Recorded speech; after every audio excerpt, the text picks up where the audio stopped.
Hello, everybody. Welcome. Welcome to the webinar regarding the Erasmus Plus SPORT Call 2023. I'm Paolo Meniscardi, president of Lorma and founder of Lorma International. And I have the pleasure today of introducing this important event in which we are going to see and present very briefly which are the guidelines of the sport call and the general context of the sport call. Here with me, there's Marica Barbieri, our development officer, who is going to guide you in this experience. Before starting, a couple of technical aspects. So, as you know, we are live on YouTube, and the video will stay online even after the event, so you can see whenever you want. If you want to interact with us, you can write a comment on YouTube, and we'll try to answer to all your questions and curiosities.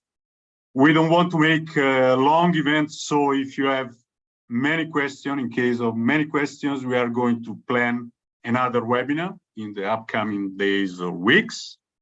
Yeah, that's all from my side. So please enjoy the webinar and stay in touch with us. Marica, the floor is all yours. Thank you, Paolo, and welcome everyone to this first webinar held from Lorma International. Good afternoon to everyone. And again, I will present myself briefly. I'm Marica Barbieri, Development Officer of Lorma International. And for those who don't know us, we are an educational agency working in the field of sport, education, and social innovation. We are experts in the writing, design, and implementation of the Erasmus Plus project. And today we are going to focus on the Erasmus Plus Call 2023, in particular, the cooperation partnership in the field of sport. So we can get started. As you can see here from this presentation, this first slide, the date to be saved is the 22nd of March at 5 p.m. Brussels time, which is the deadline to apply and submit all the grant applications. Now let's go into this session. So first of all, we want to specify that the cooperation partnership in the field of sport, together with other funding opportunities, is part of the Erasmus Plus funding program, which targets a variety of organizations and targets and organizes loads of opportunities. And through these actions, we have K Action 1, which concerns mobility, and is targeting mostly individuals. K Action 2 concerning cooperation and targeting organizations. And K Action 3 concerning policy and targeting systems. So today we're going to focus on the K Action 2, so cooperation, and in particular partnerships in the field of sport. So what are actually the cooperation partnerships? As you can see from here, a cooperation partnership projects consists of four specific stages. The first one is the planning, preparation is the second one, implementation of the activities is the third stage of the project, and the fourth is the follow-up. There are some priorities that are called the horizontal, and they are the general one of the Erasmus Plus program. They're very important, and a project has to address at least one of these priorities to be eligible and to be funded in general. The first one is inclusion, diversity in all the fields of education, training, youth, and sport. So here you can see some of the, let's say, topics, and they are social barriers, economic barriers, barriers linked to discrimination, geographical barriers, cultural differences, barriers linked to education and training systems, health programs, and disabilities. The second horizontal priorities is about environment and fight against climate change. Indeed, the Erasmus Plus program aims to support across all sectors awareness raising about environmental and climate change challenges. The third one is addressing digital transformation through development of digital readiness, resilience, and capacity. And the Erasmus program will support the digital transformation plans of primary, secondary, vocational education and training, the so-called VET, higher and adult education institutions. So we have the digital dimension. And the last one is about common values, civic engagement, and participation. So the program will support active citizenship, ethics, and lifelong learning, and fostering the development of social and intercultural competencies, critical thinking, and media literacy.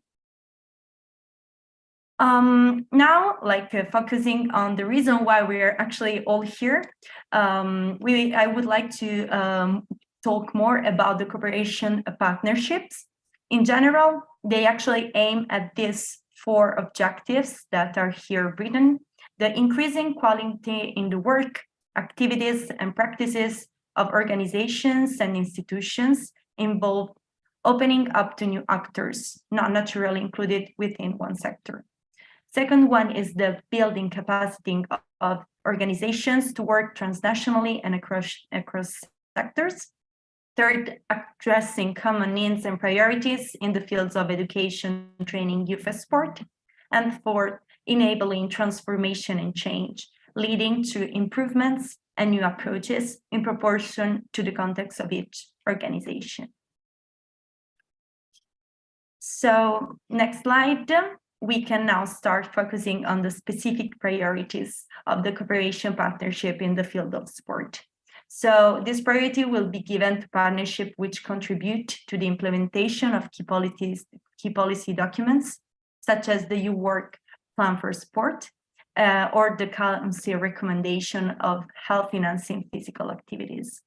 Now, speaking generally, the specific priorities are 4. And the project, again, to be eligible and to be evaluated, has and needs to address at least one of these specific priorities, plus horizontal priorities, at least one. The first one is encouraging healthy lifestyle for all. Second, the promotion of education in and through sport. Promotion of integrity and values in sport. And last one, the promotion of equality and European values in and through sport.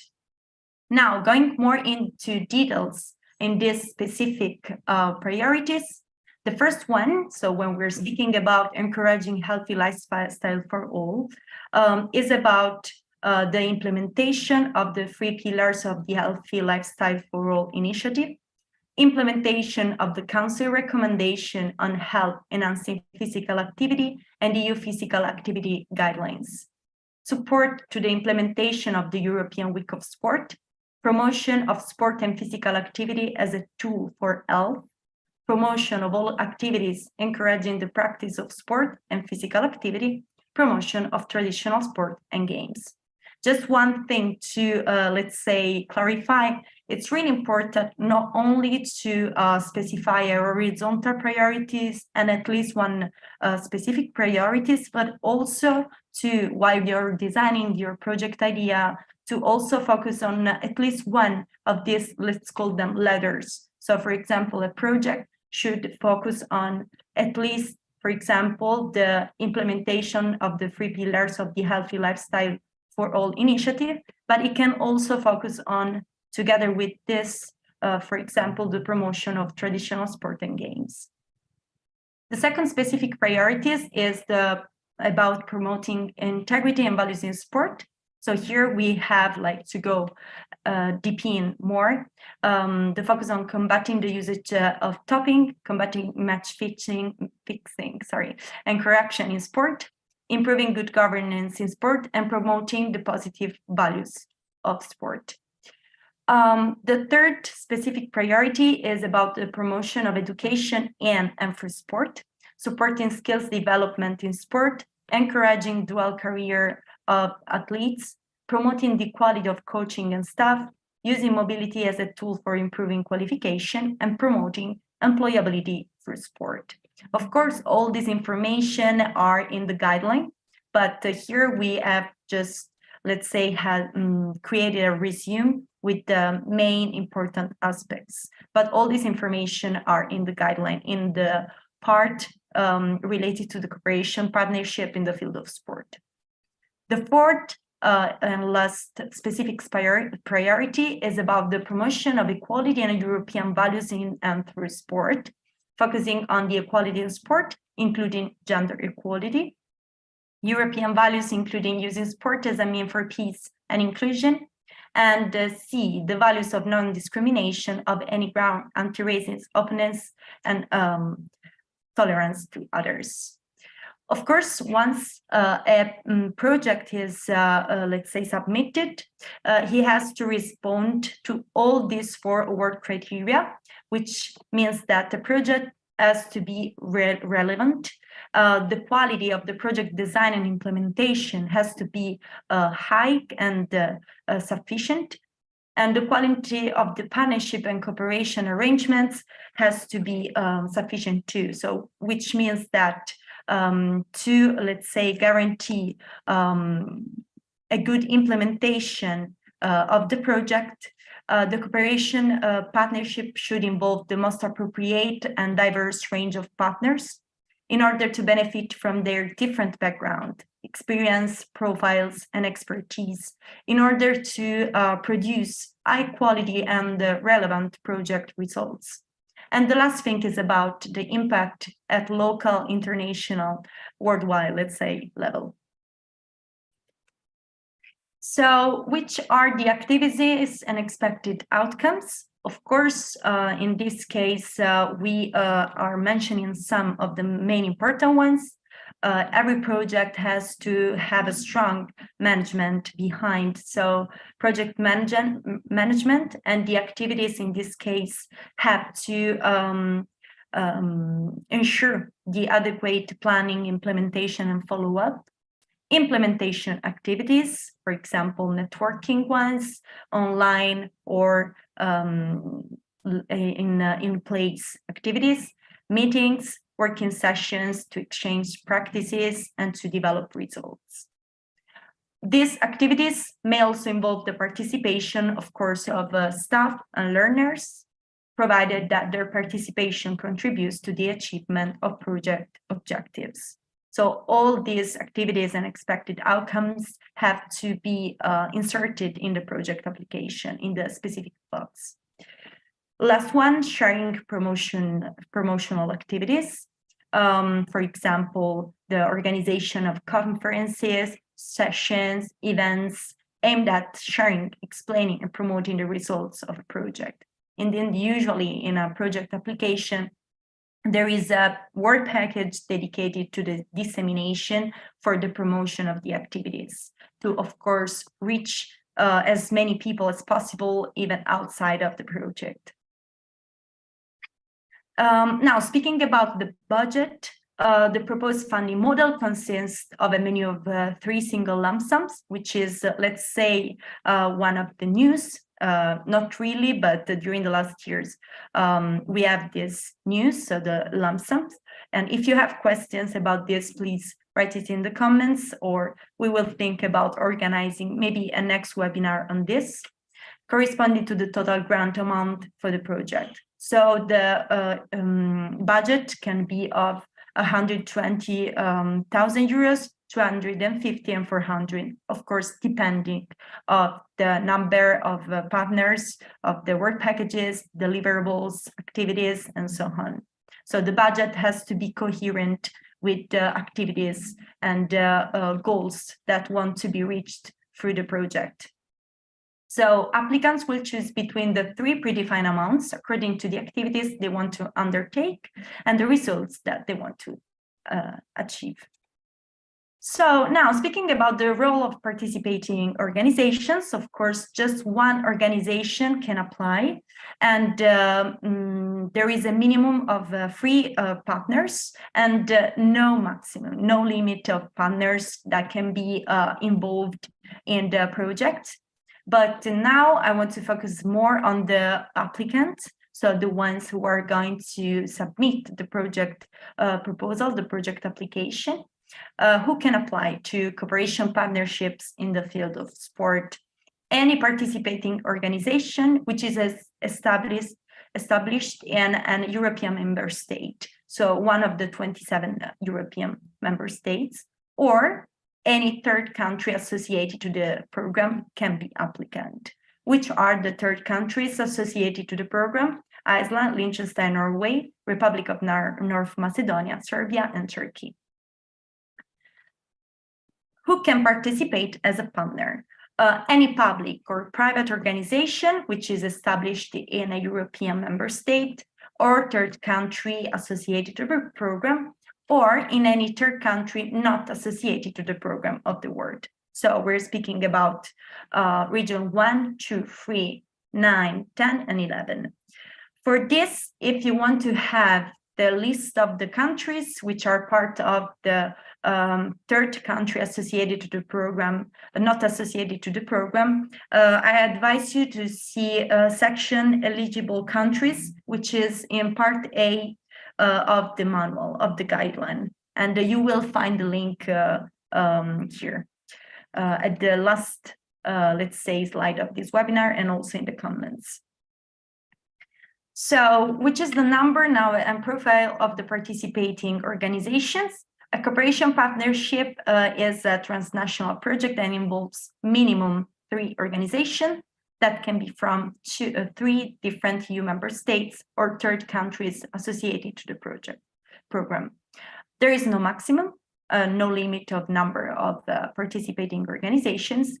And what is really important here, and I would underline, is that organizations from third countries not associated to the program, so the ones that I've just mentioned, they can be involved as partners, but not as applicants, not as coordinators. But there is an if for this, if their participation brings an additional added value that has to be specified and clarified in the project proposal application. Now, the duration of the project, it can last from between 12 and 36 months. So it can be of 12, 24, or 36 months.